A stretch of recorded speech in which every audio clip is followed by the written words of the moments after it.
चलिए हम लोग स्टार्ट करते हैं। एरर का दो वीडियो अब बना चुके हैं हम, फर्स्ट और सेकंड, ये थर्ड पार्ट होगा। तो थर्ड पार्ट में हम लोग वेरिएशन देख रहे हैं कि एरर में किस टाइप से प्रॉब्लम पूछा जाता है। तो दो टाइप का प्रॉब्लम हम लोग कर चुके थे, अब हम लोग नेक्स्ट टाइप का प्रॉब्लम समझते हैं। तो डायरेक्टली हम लोग जो परसेंटेज एरर का फार्मूला लिखे थे, जो सेकेंड लेक्चर में था, डायरेक्टली परसेंटेज एरर का फार्मूला लिखते थे, वह अप्लीकेबल होता है अप टू 5%। लेस देन 5% में वो ज़्यादा सटीक होता है। ठीक है, तो लिख लेते हैं नोट करके।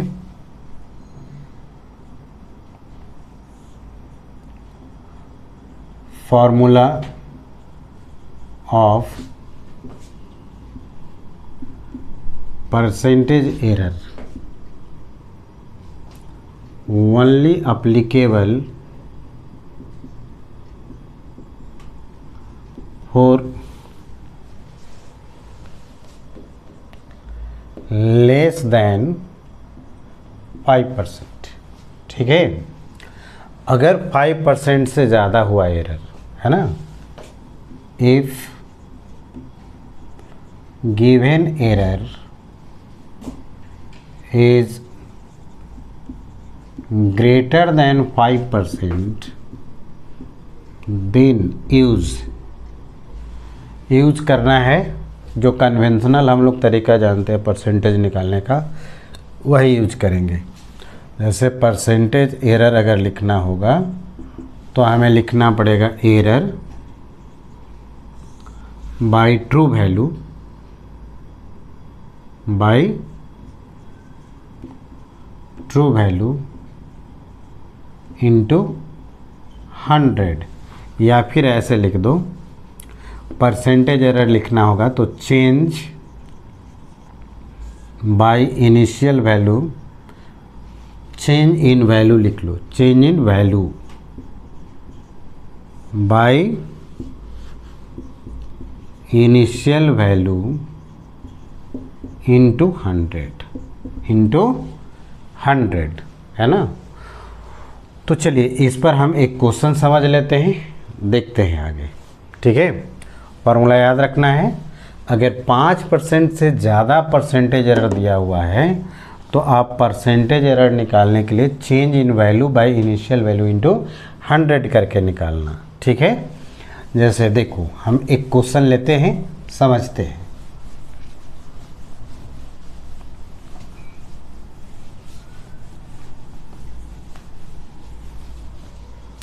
चलिए देखते हैं।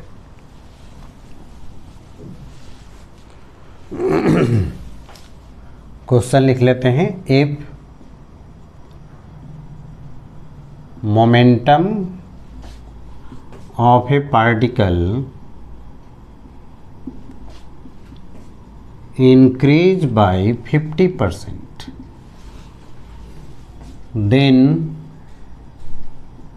find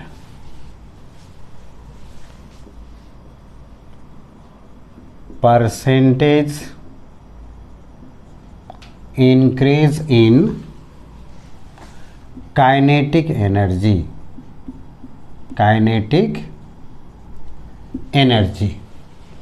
चलिए समझते हैं इसका सॉल्यूशन।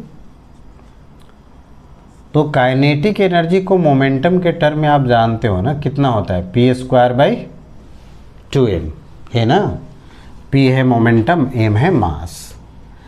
तो यहाँ पर 5% से ज़्यादा एरर दिया हुआ है, तो हम लोग को क्या लगाना होगा, एरर का डायरेक्टली फार्मूला तो यूज नहीं कर सकते हैं, तो फिर क्या यूज करेंगे, change in value that is change in kinetic energy by initial kinetic energy into 100 करना पड़ेगा, यही ना।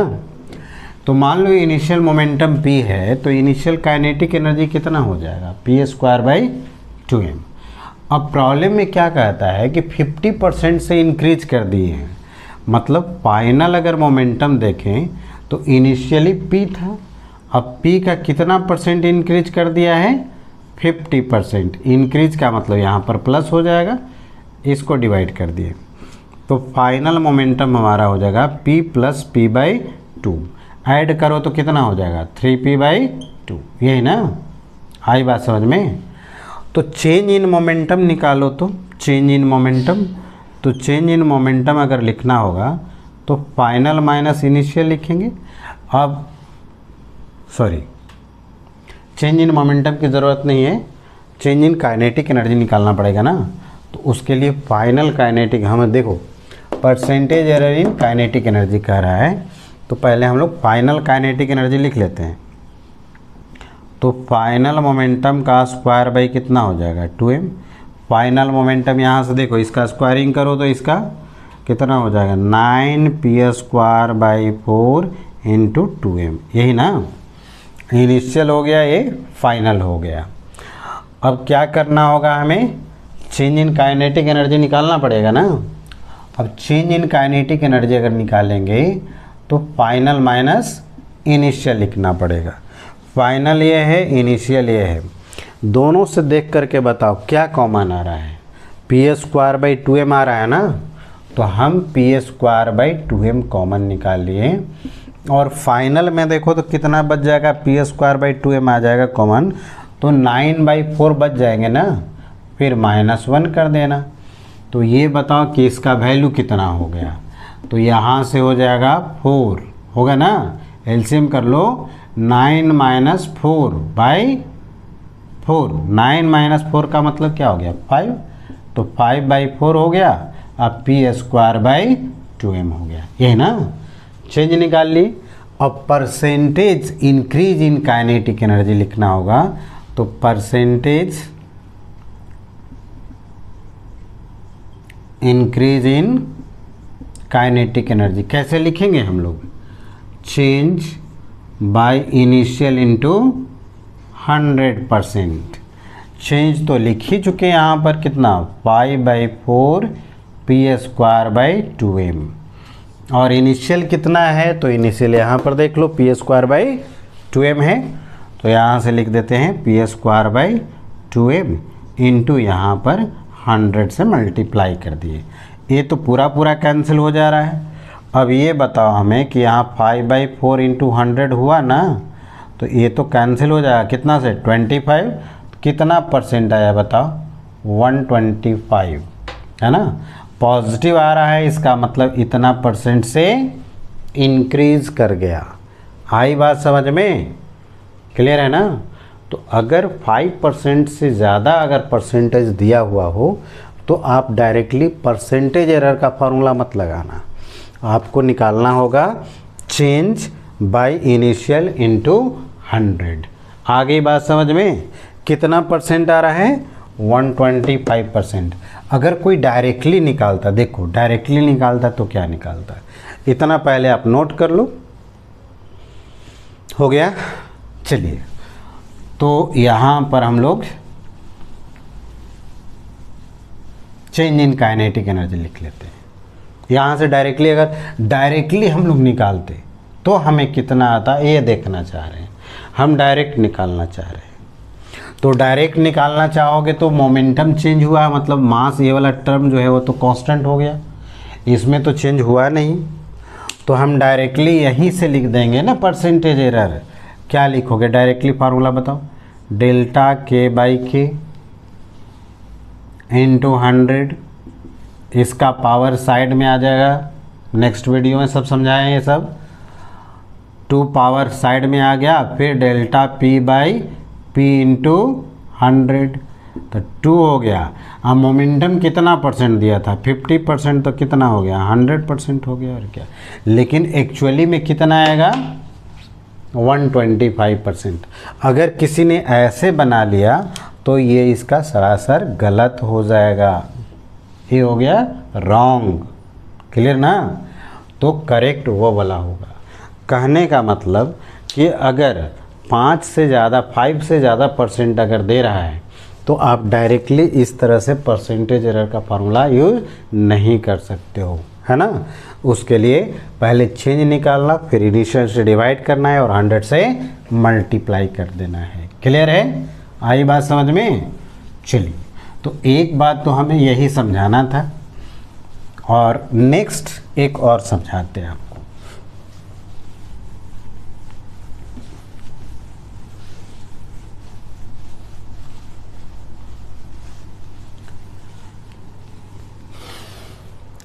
कभी भी 1/, करके अगर प्रॉब्लम दिया हो और कोई फार्मूला आ जाए 1/, समथिंग, है ना, तो उस टाइप के प्रॉब्लम को कैसे करना है प्रॉब्लम्स के थ्रू ही हम बता देते हैं। जैसे देखो नेक्स्ट क्वेश्चन समझते हैं। There are two resistance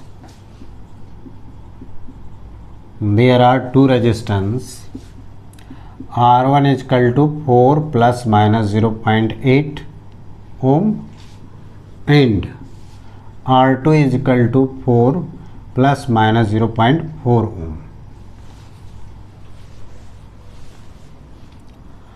are connected in parallel. Then find equivalent resistance. ठीक है, चलिए, तो पैरेलल में कनेक्टेड होगा तो इक्विवेलेंट रेजिस्टेंस हम लोग कैसे लिखते हैं? 1/R equivalent is equal to 1/R1 plus 1/R2। ठीक है, तो यहाँ से इसका ट्रू वैल्यू निकालना पड़ेगा और उसमें एरर कितना होगा ये भी निकालना पड़ेगा। तो ट्रू वैल्यू के लिए तो कोई बात नहीं है, यहाँ से 1/R लिखोगे तो कितना लिख सकते हैं? R1 इंटू R2 और ये R1 प्लस R2 हो जाएगा ना। तो ये बताओ यहाँ से अगर R लिखना होगा तो क्या लिखेंगे? R1 into R2 by R1 plus R2, ये ना। R1 कितना है? ट्रू वैल्यू देखो, तो R1 का ट्रू वैल्यू यहाँ देखो कितना है? 4, और R2 का ट्रू वैल्यू कितना है? 4। फिर दोनों को ऐड कर दो तो ये हो गया 16/8 दैट इज 2 ओम। क्लियर है? ट्रू वैल्यू आपने निकाल लिया। ट्रू वैल्यू तो आप ऐसे करके निकाल सकते, कोई दिक्कत नहीं है, जैसे इच्छा है आप निकाल लो। लेकिन याद रखो, एरर अगर इसको निकालना होगा तो आपको डिफरेंशिएट करके निकालना पड़ेगा। क्या करके? डिफरेंशिएट। जब भी 1/, के फॉर्म में कभी भी कोई आ जाए फार्मूला तो वहाँ से बेस्ट तरीका है एरर निकालने का वो डिफरेंशिएट करके। डिफरेंशिएट करके क्यों? क्योंकि इससे डिफरेंशियल चेंज हमें निकल जाएगा, मतलब स्मॉल से स्मॉल चेंज निकल जाता है, यानी माइन्यूट एरर आप निकाल सकते हो डिफरेंशिएशन के हेल्प से। ऐसे भी आपको दिखाए थे पावर वाला, उसमें एरर जो मिलता है हमें कैसे निकलता है? डिफरेंशिएशन से ही निकलता है ना। तो आप अगर इसमें R इक्विवेलेंट में एरर निकालना होगा तो आपको इसको डिफरेंशिएट करना पड़ेगा। अब डिफरेंशिएट कैसे करेंगे? तो पार्शियली डिफरेंशिएट करना है। प्रीवियस लेक्चर में भी हम पार्शियली डिफरेंशिएट करने के लिए आपको बताए थे। क्लियर है ना? जैसे चलो R इक्विवेलेंट का ट्रू वैल्यू तो लिख लिए, यहाँ तक तो आप लिख ही लो, ये ट्रू वैल्यू हो गया। अब थोड़ा हम आपको समझाते हैं कि कैसे आप डिफरेंशिएट करोगे।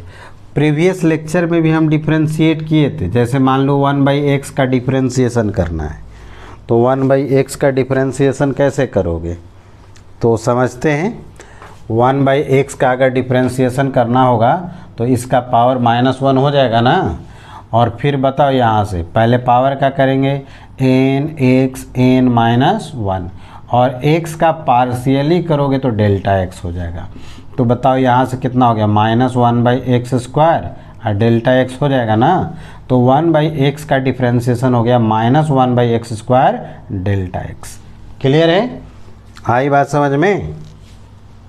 सबसे बेस्ट तरीका यही है, 1/, करके जो भी प्रॉब्लम आ जाए उस फॉर्म में रहे, तो उस प्रॉब्लम को सॉल्व करने के लिए सबसे बेस्ट तरीका आपका जो होगा वह डिफरेंशिएशन मेथड ही है।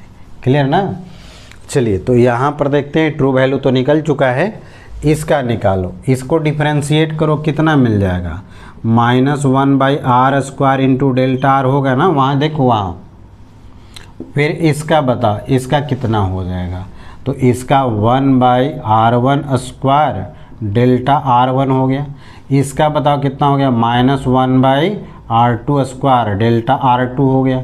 ये ना माइनस सभी में कैंसिल हो जाएगा, तो बच क्या जाएगा बताओ, डेल्टा r² यहाँ से डेल्टा r1² डेल्टा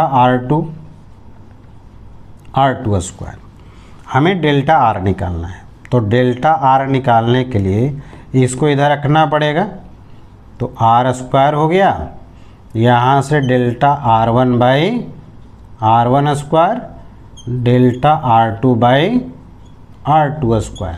क्लियर है, आ रही बात समझ में?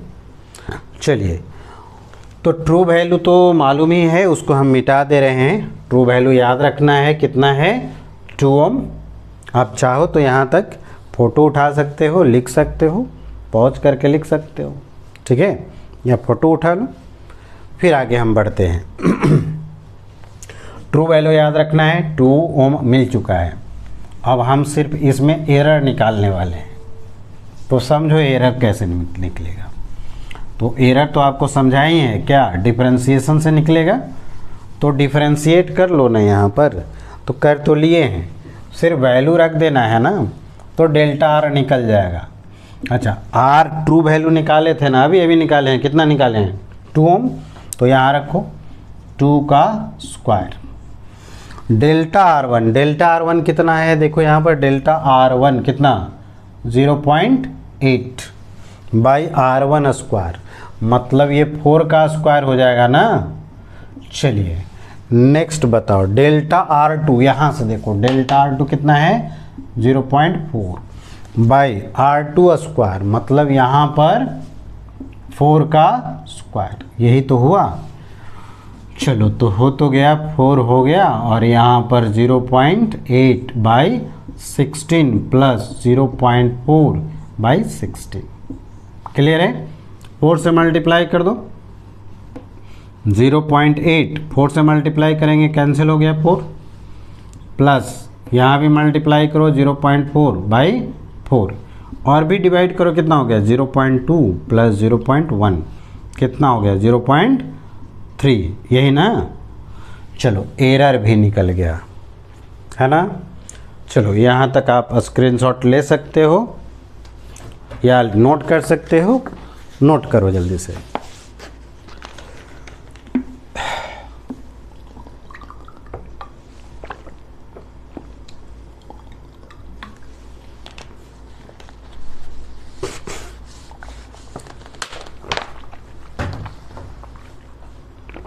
चलिए, अब R इक्विवेलेंट कैसे लिखेंगे, तो ट्रू वैल्यू भी मिल गया है, एरर भी निकाल लिए हैं, तो इक्विवेलेंट रेजिस्टेंस कैसे लिखेंगे बताओ। तो नाउ अगर R इक्विवेलेंट लिखना होगा तो इसका true value 2 ohm plus minus, error कितना हुआ 0.3 ओम, ठीक है। तो याद रखो कि जब भी 1/, करके कोई फार्मूला आ जाए, है ना, जैसे मिरर फार्मूला होता है, याद होगा आपको, 1/v plus 1/u equal to 1/f, या लेंस फार्मूला होगा 1/v minus 1/u equal to 1/f, है ना। तो ये सब फार्मूला का जो देख रहे हो ना 1/, के फॉर्म में आ रहा है, ये सब का अगर एरर निकालना होगा तो आप डिफरेंशिएशन मेथड से ही प्रोसीड करना। क्लियर है। कुछ बुक में डायरेक्ट भी है किया हुआ, है ना, लेकिन वो तरीका उतना प्रॉपर नहीं है जितना कि डिफरेंशिएशन वाला है। क्लियर है ना। चलिए आगे बढ़े। तो हम लोग 2 पैटर्न का अभी देख लिए हैं, नेक्स्ट आगे समझते हैं। कभी कभी इस तरह का प्रॉब्लम आपको मिलेगा, लिख देते हैं, if mass of a cylinder is 2 plus minus 0.2 kg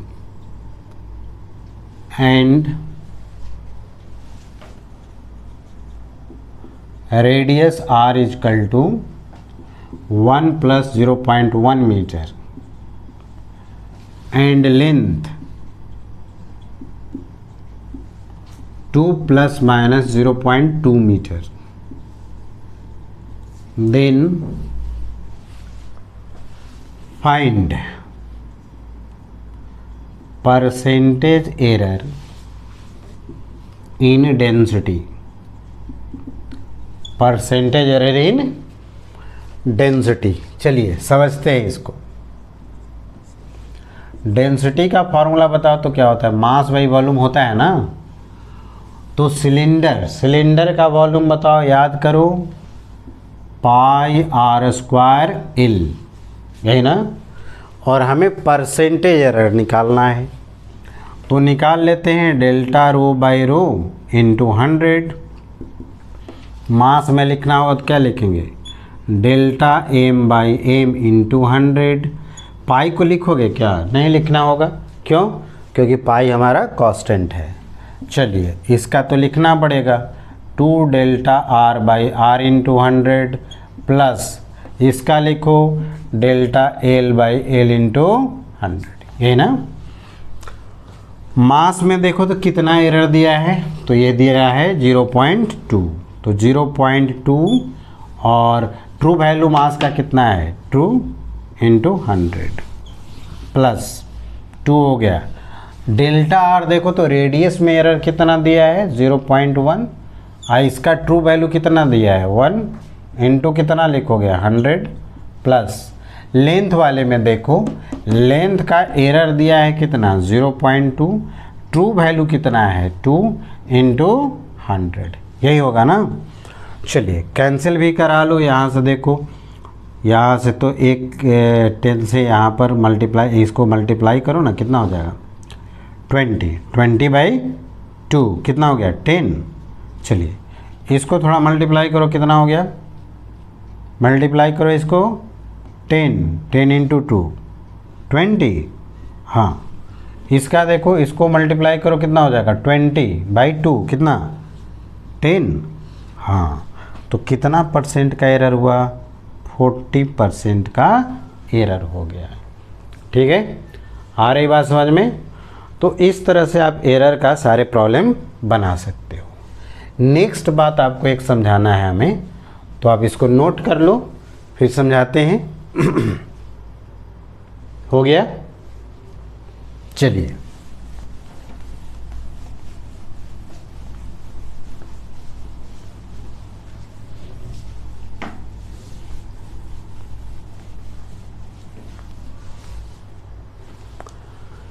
question ही लिख करके समझाते हैं। If percentage error in measurement of time period of simple pendulum is even and in length of pendulum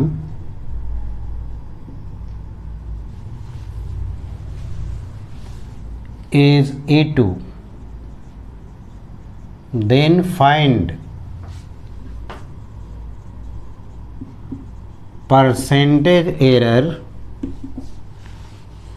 in acceleration due to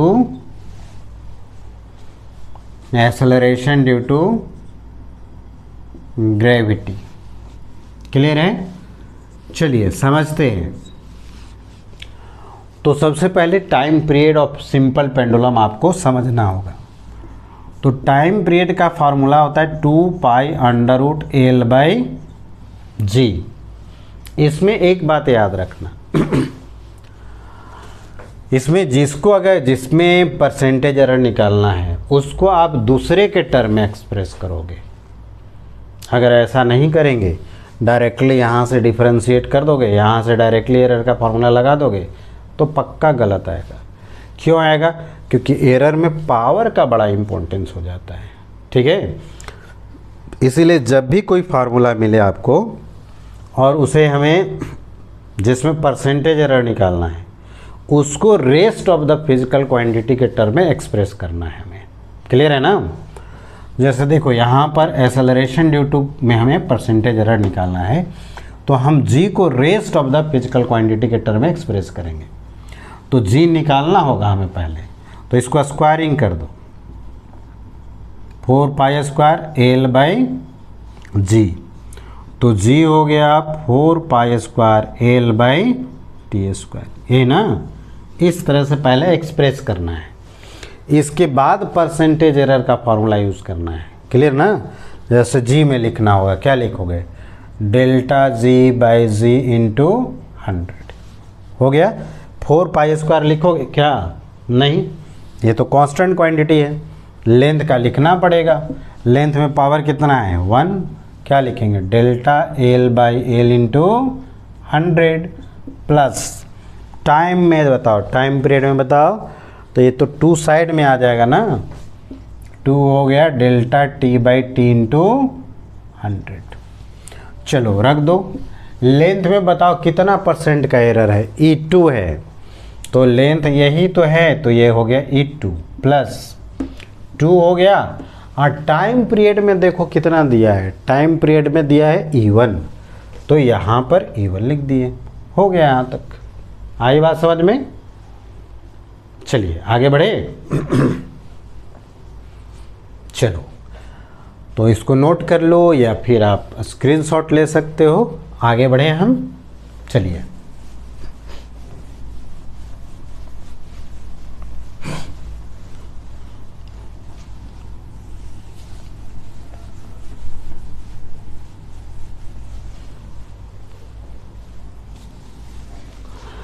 next problem समझते हैं।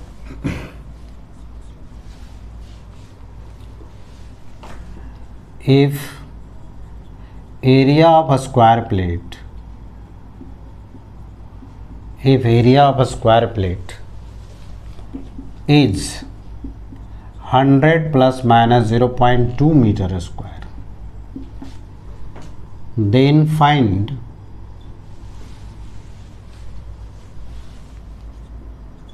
side of a square plate। Square plate का side बताना है। चलिए समझते हैं।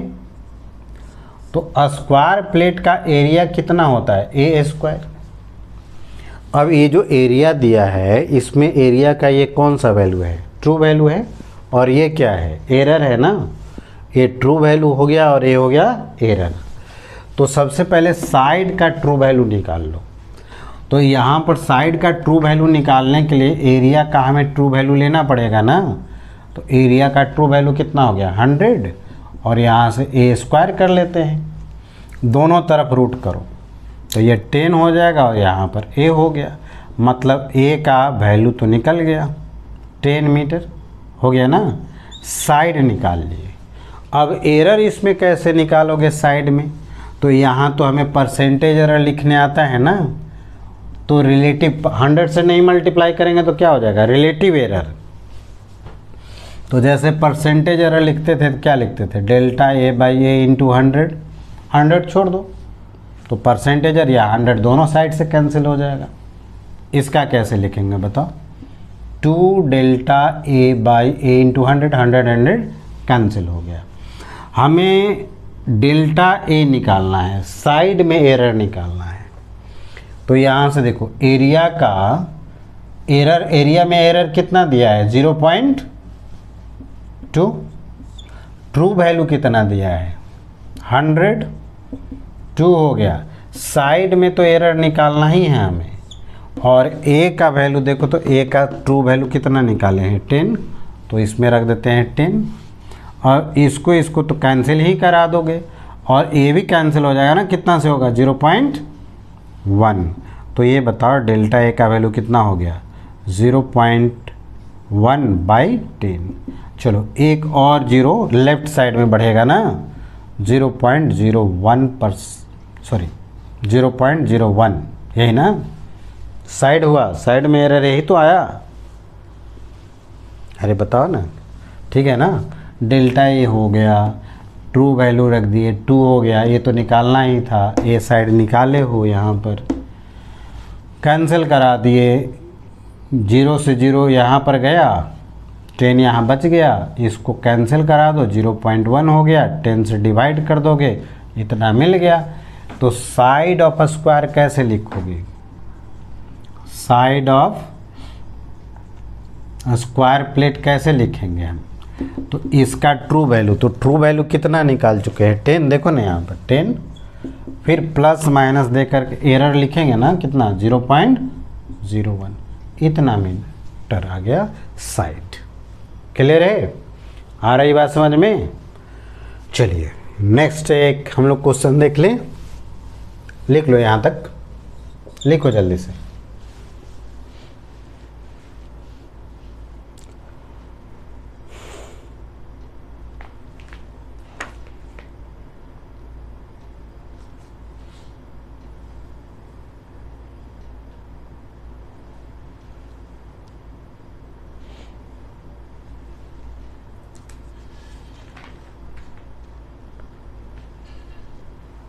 हो गया? चलिए, तो लगभग सारे तरह का क्वेश्चन तो हम लोग देख ही लिए हैं, पैटर्न है ना, और इसमें प्रैक्टिस कर सकते हो, और क्या वेरिएशन हो गया लगभग, है ना।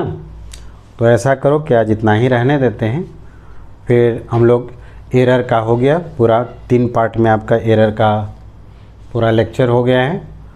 फर्स्ट सेकंड पहले बना हुआ था, ये थर्ड है ना। इसके बाद हम स्टार्ट करेंगे मेज़रमेंट, है ना, मेज़रमेंट। प्रॉब्लम प्रैक्टिस करने के लिए हम लोग वीडियो बनाएंगे, है ना। अभी टाइम नहीं मिल रहा है, थियोरेटिकल जो है ना उसको पहले हम लोग कर ले रहे हैं, है ना, और जो वेरिएशन है उसको कर ले रहे हैं। क्लियर है? उसके बाद हम लोग अलग से प्रॉब्लम प्रैक्टिस सीरीज ही हम स्टार्ट करेंगे, जिसमें हर एक टॉपिक वाइज पर problem practice, large number of problem practice करवाएंगे। अभी बेसिक फंडामेंटल जो है उसको हम एक बार आपको बता दे रहे हैं। क्लियर है? चलिए आज इतना ही, नेक्स्ट क्लास में देखते हैं फिर से। Thank you.